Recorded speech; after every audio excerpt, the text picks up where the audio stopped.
이어서 종목별 리포트 살펴보는 한 리포트 시간입니다. 오늘 준비된 종목은요. YG 엔터테인먼트, G2파워, TNL, PSK 홀딩스 준비되어 있습니다. 먼저 YG 엔터테인먼트부터 볼 텐데요. 오늘은 1.96% 상승을 하면서 72,800원 현재가를 보이고 있습니다. 네, 사실 엔터주도 하나 관심이 없어요. 그래서 제가 바텍을 준비 안 한 마음으로 네. YG 엔터테인먼트도 준비 안 할까 하다가 아무리 그래도 이번 어닝 시즌에 제가 엔터주를 하이브만 얘기하고 한 번도 얘기를 안 한 것 같아가지고 그래서 이제 YG 엔터테인먼트를 들고 나왔는데 네. 오늘은 그래도 좀 소외 쪽에서 반등이 나오고 있습니다. YG 엔터테인먼트 실적 흐름을 한번 좀 보도록 하죠.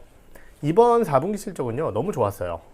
매출액은 1718억, YOY 65%, 영업이익은 223억으로 2146%나 늘어났습니다.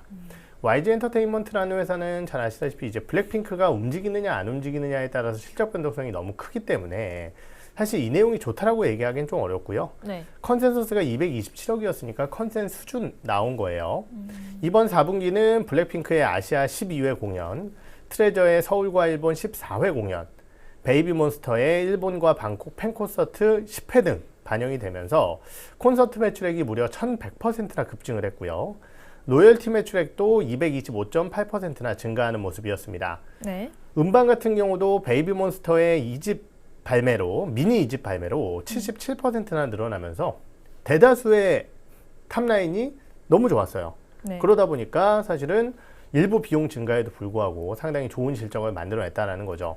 그러면 이제 앞으로 어떻게 될 것이냐. 불핑이 치면 큰일 납니다. 네. 요게 이제 우려인데 우선 이제 신인 IP들 트레저가 5월 말까지 아시아 투어가 예정이 되어 있고 신보 발매가 있기 때문에 음반 쪽에서 좀 메꿔줄 것으로 예상을 하고 있고 베이비몬스터는 상반기 중에 신규 음반 발매 그리고 두 번째 월드 투어 가능성이 있습니다. 역시 이것이 블랙핑크의 공백을 좀 방어해 줄 거예요. 근데 네. 블랙핑크가 진짜 공백이냐.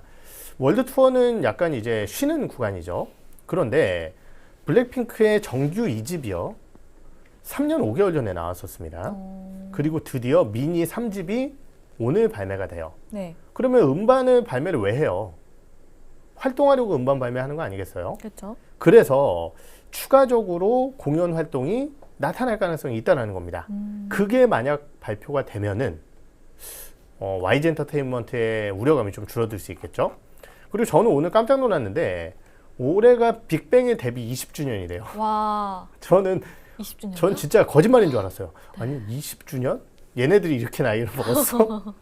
이 생각을 했는데 컴백을 또 예고하고 있다라고 합니다. 그래서 이런 것들에 대한 움직임들이 YG 엔터테인먼트를 지지하게 될 것이고 저연차 아티스트들의 중심에 뚜렷한 성장 궤적 그리고 글로벌 입지를 빠르게 하고 있고 YG 엔터테인먼트의 가장 큰 문제는 이제 신규 IP 쪽이에요. 그런데 신규 IP가 올해 말 정도에는 아마 나타나지 않을까라는 생각이 듭니다. 그리고 대형 IP의 향후 활동이 아직까지 구체화되지는 않았지만은 말씀드렸듯이 블랙핑크가 진짜 미니 앨범을 3집을 내고 이러한 부분들에 따른 활동을 진짜 강화해 준다라고 한다면은 YG 엔터테인먼트가 지금 굉장히 주가가 아쉽거든요. 네. 그리고 너무 소외를 받았는데 이러한 부분들의 변화 요소를 좀 만들어낼 수 있지 않을까라고 생각이 들어서 실적 한번 리뷰를 해드렸습니다. 네, 이렇게 YG 엔터테인먼트 리포트 봤습니다. 뭔가 빅뱅 하면 영원한 오빠일 줄 알았는데 지금 친구들한테는 삼촌 느낌이겠네요. 아유, 네. 그렇죠. 삼촌 맞습니다. 예. 네, 이렇게 YG 엔터테인먼트 봤고요. 다음 종목은 G2파워입니다. G2파워 오늘 3% 정도 상승을 하고 있고요. 현재가는 11,580원입니다. 예, 사실 이제 원전 밸류 체인하고 같이 움직이는 기업이라서 네. 오늘 이제 또 프리마켓에서 두산에너빌리티나 BHI와 같은 원전 밸류 체인들이 좋아서 주가가 좀 움직이지 않을까라고 기대를 했었는데 사실 기술적 구간으로 봤을 때는 되게 무서운 자리이긴 했어요. 네. 차트를 한번 좀 보여주시면은요. 보시다시피 여기를 이렇게 뾰로록 올렸었다가 사실은 깨고 내려갔습니다. 그럼 일반적으로 조정이 더 깊어질 가능성이 있고요. 네.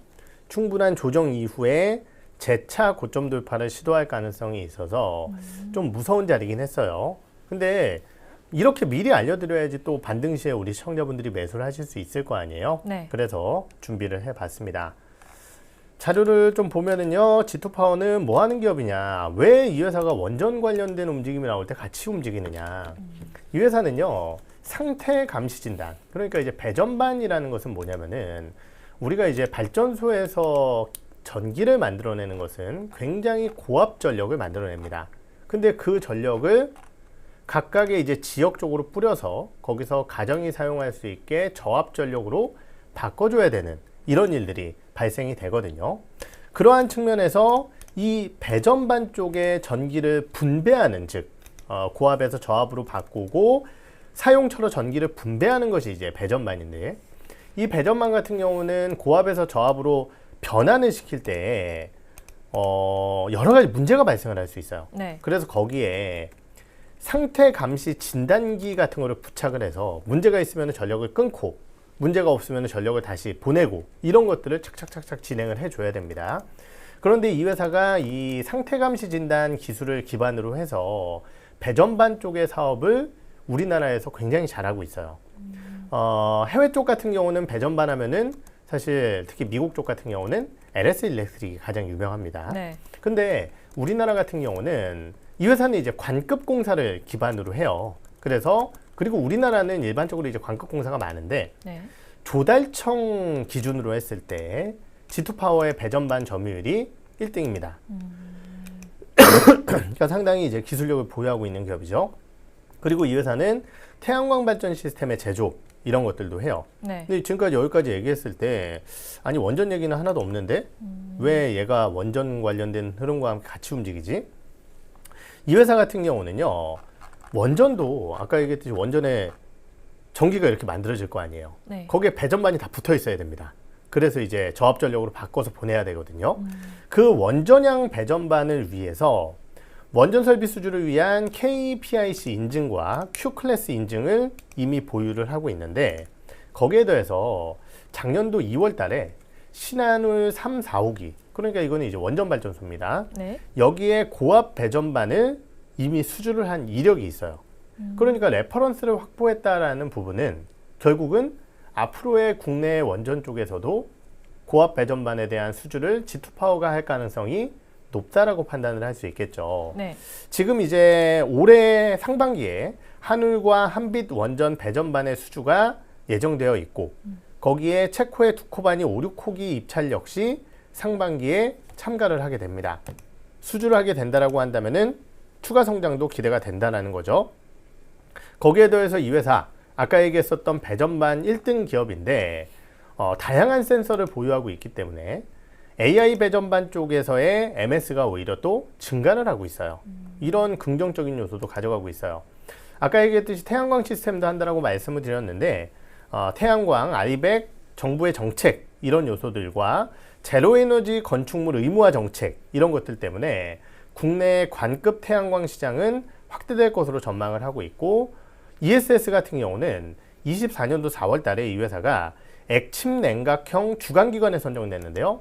ESS 뭐가 필요할까? 이렇게 생각할 수 있지만은 AI 기반의 배터리 매니지먼트 시스템을 개발을 해서 액침 냉각 ESS에 탑재를 하는 일을 하고 있습니다. 그래서 클라우드 기반의 원격 진단이라든지 이런 것들도 ESS는 또 화재나 이런 것들에 민감하기 때문에 이런 거 잘 감시를 해줘야 돼요. 그래서 이런 것들까지 모두 다 가져가는 기업이기 때문에 ESS, 태양광, 원전, 그리고 전력기기 어떻게 보면은 이제 다 한 발씩 걸치고 있으면은 뭔가 나올 때마다 모멘텀이 생길 만한 뉴스거리거든요. 네. 그래서 이런 것들을 다 보유하고 있는 게 G2파워다라는 말씀도 여러분들께 한번 드려보도록 하겠습니다. 네, 이렇게 G2파워 리포트 봤는데요. 네. 그 와중에 또 삼성전자가 결국에는 양전을 했네요. 아직은 반도체 힘이 좀 강한 것 같습니다. 그리고 조방원이 수급이 좋았었는데 지금은 또 밀리는 모습 살짝 보이고 있어서 네. 보시면 좋을 것 같고요. 네. 바로 이어서 다음 종목 보도록 하겠습니다. TNL이라는 종목 준비되어 있는데요. 오늘은 1.27% 하락하면서 현재가는 54,300원입니다. 네, 역시 이제 TNL 네. 진짜 소외주. 네. 들고 나올까 말까 되게 고민을 많이 했습니다. 근데 언제까지 맛있는 것만 먹고 있을 거냐? 네. 맛없는 것도 좀 먹어야 되지 않을까? 그리고 음. 언젠가는 이제 맛있게 조리가 되지 않을까 이런 생각을 가지고 있고요. 개인적으로는 이제 뭐 여러분들께 많이 말씀을 드렸었던 기업이고 예전에 언급을 드릴 때 사실 퍼포먼스가 나쁘지 않았어요. 네. 이 회사는 이제 뭐 하는 회사냐면은 우리가 이제 창상 피복제 혹은 뭐 이거는 이제 말이 어려우니까 피부 재생, 스티커, 여드름 치료제 네. 이런 것들 있죠. 네. 잘 안 보이게 붙이는 거 음. 이런 것들을 이제 하는 회사입니다. 근데 24년도에 사실은 이 회사 너무 좋았었거든요. 네. 주가 차트를 한번 좀 멀리 볼까요? 주봉으로 이렇게 보면은 보시다시피 2022년도 28,000, 29,000원 했던 회사가 네. 거의 이제 뭐 한 8, 9만 원까지 올라가는 모습을 보였습니다. 올라갔다가 쭉 계속 내려왔네요. 그렇죠. 이유가 뭘까를 생각해 보면은 이때 이 회사의 성장 스토리는 미국이었어요. 네. 미국은 상남자들의 도시다 보니까 네. 뭐 여드름이 나고 이래도 음. 안 붙이고 다녔다는 거죠. 음. 그래서 이제 이런 시장 자체가 그렇게 크지 않았었습니다. 근데 개화를 하게 되면서 이 회사가 또 여러 가지 파트너사들과 물량을 많이 공급을 하면서 실적이 굉장히 좋았었어요. 네. 근데 이후에 미국 쪽에서 문제가 생겼다라는 거죠. 내용을 좀 한번 보도록 할까요? 자료를 보면은 결국은 근데 이제는 좀 전환될 수 있다라는 겁니다. 작년도에 미국의 부진이 너무 컸어요. 25년도 기준자로 매출액은 마이너스 3%, 영업이익은 485억으로 마이너스 15%, 역성장을 하다 보니까 당연히 시장에 관심을 받기가 어려웠다라는 거죠. 내수 8% 증가를 했고요. 내수는 사실 막 엄청나게 커질 시장은 아닙니다. 해외 쪽 수출액이 중요한데 그리고 내수보다 3배 가까이 크거든요, 시장이. 네. 지금 시장이 아니라 이 회사의 매출액이. 근데 수출액이 마이너스 6% 역성장을 하면서 좀 아쉬운 모습을 보였습니다. 근데 그 수출액 중에 상당 뭐 절반 이상 거의 한 70%, 60% 가까이를 차지하고 있는 미국이 26%나 역성장을 했어요. 그러다 보니까 이 영향이 너무 컸고 그 얘기는 반대로 얘기하면 다른 국가들의 수출은 그래도 꽤 성장을 많이 했습니다. 왜 그런가를 봤더니 24년도 이때 어마어마하게 파트너사가 공격적으로 이 회사의 제품을 갖다 들여왔어요. 네. 근데 25년도에는 관세 관련된 리스크도 있고 여러 가지 위험이 있다 보니까 가져온 것만 갖다 팔았습니다. 거기에 더해서 좀 모자라지면은 그 모자란 만큼만 탁탁탁탁 갖다 팔았다라는 거죠. 네. 그러다 보니까 사실은 회사의 매출액이 25년도에 떨어질 수밖에 없었다라는 거예요.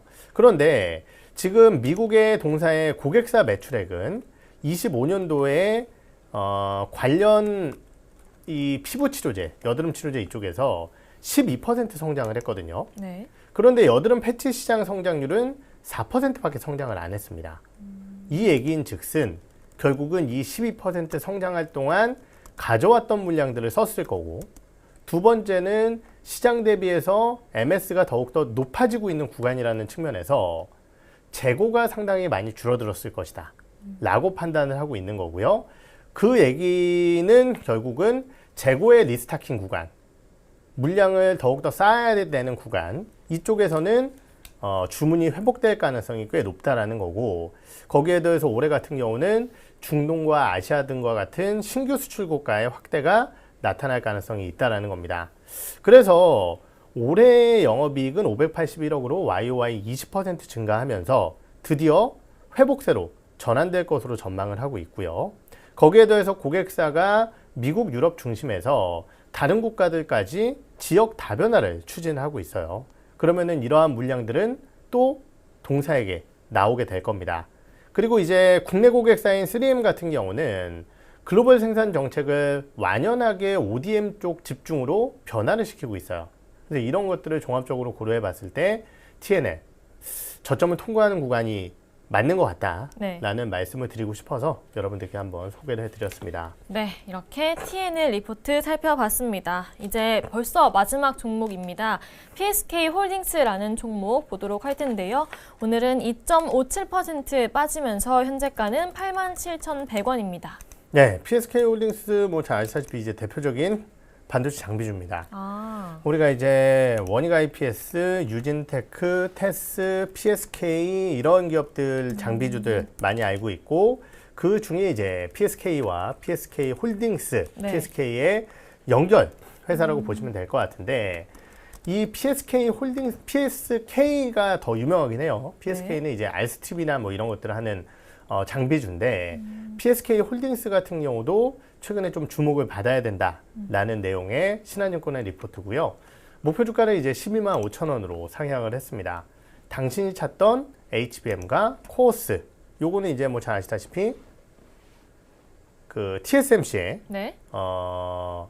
TSMC의 공정이죠. 네. 이 코어스 패키징 이쪽에 동반 수혜주다라는 부분이고 이 회사 같은 경우는 이제 후공정 쪽에서 우리가 이제 세정이라고 하는 디스컴 장비 쪽을 하고 있어요. 네. 그래서 한국의 매출액이 65%, 중국이 17%, 대만이 13% 정도를 차지하면서 메모리 이사의 비중이 압도적입니다.